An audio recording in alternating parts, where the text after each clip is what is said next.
The sun hung low over the green hills of KwaZulu, painting the grasslands in gold. I was a boy then, herding cattle near the Umlathuze River when I first heard his name Shaka. It was spoken with both awe and curiosity. He was the son of Senzanga Kona, the Zulu chief, and Nandi, a woman whose pride matched the fire in her eyes. Their union was forbidden, their child unwanted. But fate has a way of shaping legends from those cast aside. Shaka grew up in exile among the Mthethwa people. While other boys laughed and played, he trained. He sharpened sticks into spears and hunted with the precision of a lion.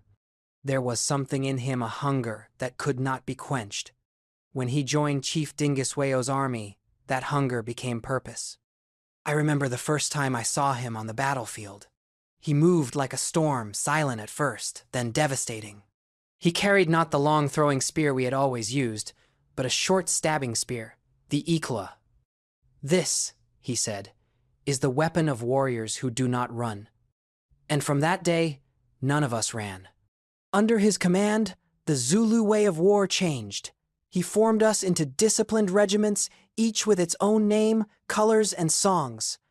We trained until our feet bled, but when the drums of war sounded, we moved as one swift, precise, unstoppable. His bullhorn formation crushed our enemies, the young warriors forming the horns to encircle, the veterans holding the chest, and the reserves the loins waiting to strike the final blow. When Chief Dingiswayo fell, many feared chaos, but Shaka stepped forward, tall and unshaken. He spoke not of revenge, but of unity of a dream, where the scattered tribes would stand together as one mighty nation. And somehow, we believed him. We followed him. Under his leadership, the Zulu Kingdom rose like thunder. Villages became cities, warriors became legends, and our enemies either joined us or vanished into the dust. But greatness has a price. Shaka's rule was fierce and unyielding.